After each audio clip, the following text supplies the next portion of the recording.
Now let's look at some examples, first of all, from the Old Testament.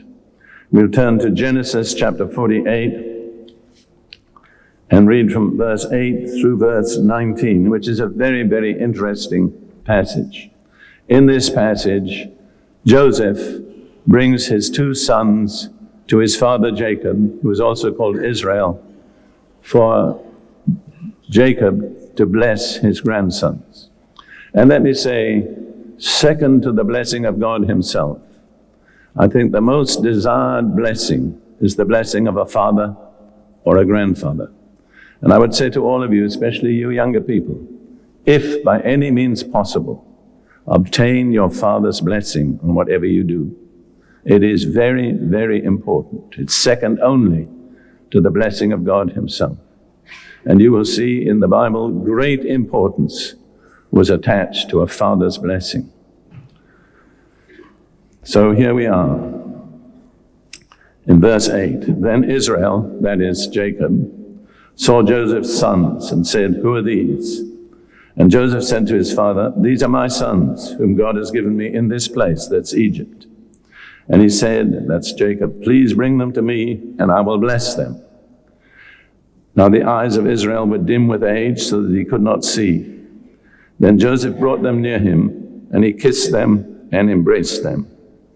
And Israel, that's Jacob, said to Joseph, "I had not thought to see your face, but in fact, God has also shown me your offspring."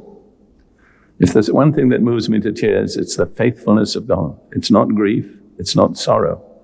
But every time I contemplate the faithfulness of God, I'm overcome with tears.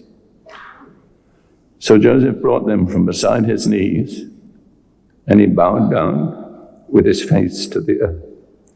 Notice the respect that the people in the Bible showed for parents and for the elderly.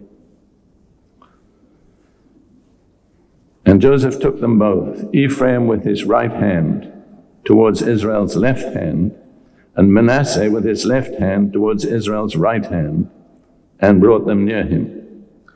Then Israel stretched out his right hand and laid it on Ephraim's head, who was the younger, and his left hand on Manasseh's head, guiding his hands knowingly, for Manasseh was the firstborn. Normally, the firstborn would receive the greater blessing, and that would be transmitted by the right hand.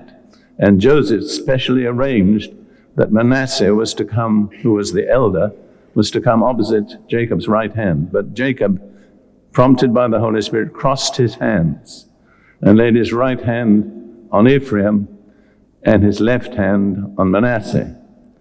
And he blessed Joseph and said, "God, before whom my fathers Abraham and Isaac walked, the God who has fed me all my life long to this day, the angel who has redeemed me from all evil." You know where that happened? When Jacob met the angel at Peniel, that was what he was referring to. The angel who has redeemed me from all evil, bless the lads.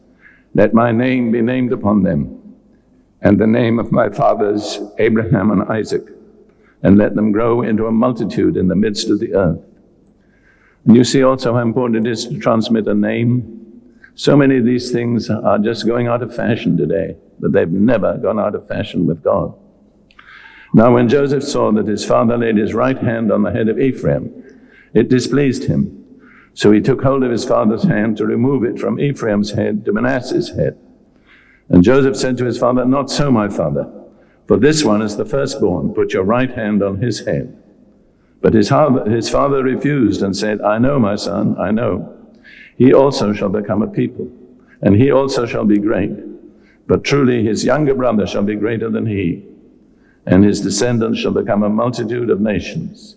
So he blessed them that day, saying, "By you Israel will bless, saying, may God make you as Ephraim and as Manasseh." And thus he set Ephraim before Manasseh. That's a very vivid scene, isn't it? You see, it's very precise. It was understood that the greater blessing would come from the father's right hand. But it was so real that there was a real transmission of something. It was not just a formality. It wasn't just a ceremony. It was a vital transaction in the lives of two young men, Ephraim and Manasseh. It really determined their destiny from then onwards. So let us never underestimate the significance and the importance of laying on of hands when it's done by the Holy Spirit. And then we look in Numbers chapter 27, where we find that Moses was telling the Lord, it's time to appoint the leader who's to follow me. Moses knew that he would not go into the promised land, but he was very, very concerned about the people of God, Israel. And so Moses said to the Lord in Numbers 27, verse 18, well, we look at verse 15. Then Moses spoke to the Lord, saying, let the Lord, the God of the spirits of all flesh, set a man over the congregation. I think that's significant. He's the God of the spirits of all flesh. He's the God who knows the spirit of every person. He sees into the innermost depths of human character. Let the God of the spirits of all flesh set a man over the congregation, who may go out before them and go in before them, who may lead them out and bring them in, that the congregation of the Lord may not be like sheep, which have no shepherd. And the whole Bible tells us from beginning to end that sheep without a shepherd will be scattered and will become a prey. It's a message that runs consistently throughout the Bible. And let me suggest to you that unless circumstances are very unusual, each of you should have a human shepherd who will watch over your soul and care for you. Very, very important. We'll come back to that a little later as we study some other things. So, how did the Lord respond? The Lord said to Moses, take Joshua, the son of Nun, with you, a man in whom is the Spirit, and lay your hand on him, and set him before Eleazar the priest, and before all the congregation, and commission him in their sight. And you shall give some of your authority to him. I like that. Not all of your authority, because Moses had unique authority, but give him a good portion of your authority, because he's going to need it. You shall give some of your authority to him, that all the congregation of the children of Israel may be obedient. He shall stand before Eleazar the priest, who shall inquire before the Lord for him by the judgment of the Urim.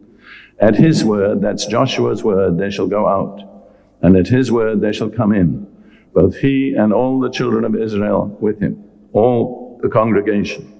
So Moses did as the Lord commanded him. He took Joshua and set him before Eleazar the priest and before all the congregation, and he laid his hands on him and commissioned him, just as the Lord had commanded by the hand of Moses. You see, the whole congregation had to see this transmission of authority from Moses, the one whom they'd followed for 40 years, to his successor. It was a vital transaction for the well-being of all of God's people.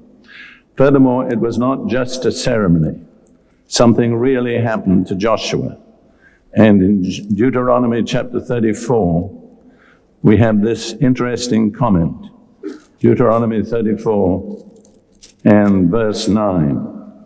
It says, now Joshua, the son of Nun, was full of the spirit of wisdom, for Moses laid his hands on him.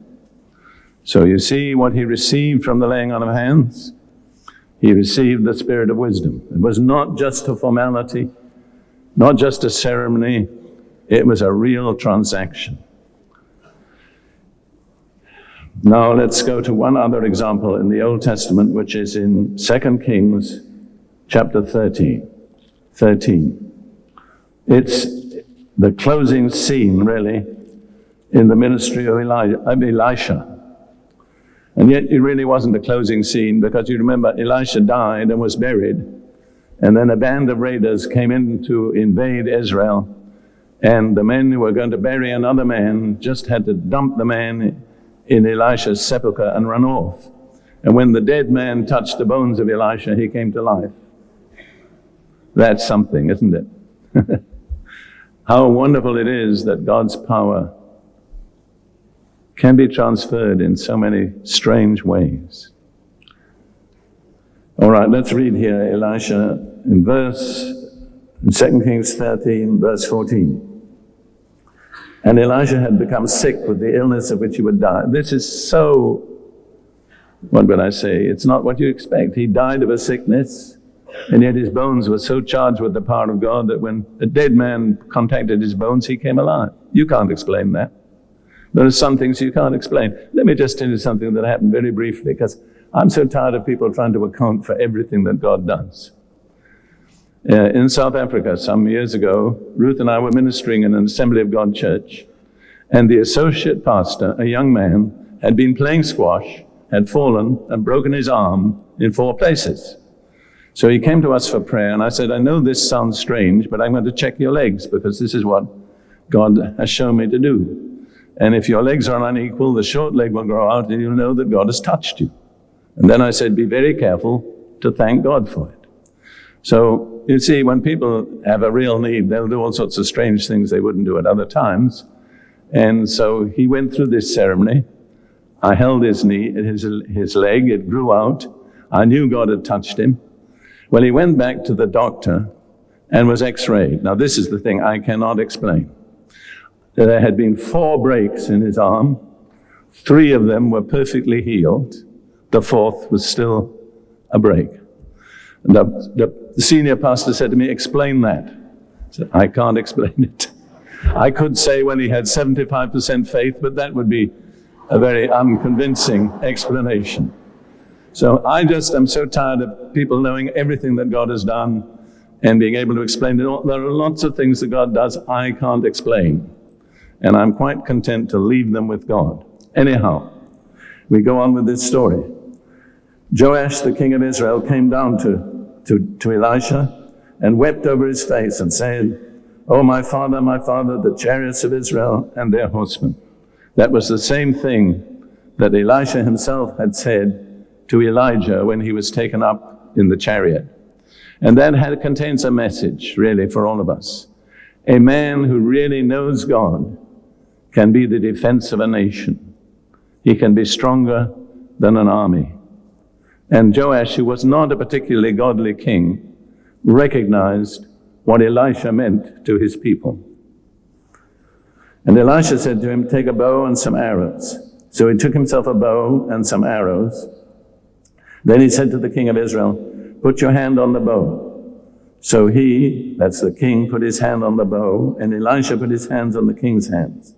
And he said, open the east window, which was the direction of Syria, the enemy of Israel. And he opened it. Then Elisha said, shoot. And he shot. And he said, the arrow of the Lord's deliverance, and the arrow of deliverance from Syria. For you must strike the Syrians at Aphek till you have destroyed them. And we find out that he struck with the arrows 3 times, and 3 times Joash defeated the Syrians. Elisha was angry with him because he should have struck more times. But what I want to bring out is, it was the putting of Elisha's hands on the hands of the king when he held the bow that made it effective. Again, it's in the supernatural realm, but it shows that something real can take place when one person lays hands on another.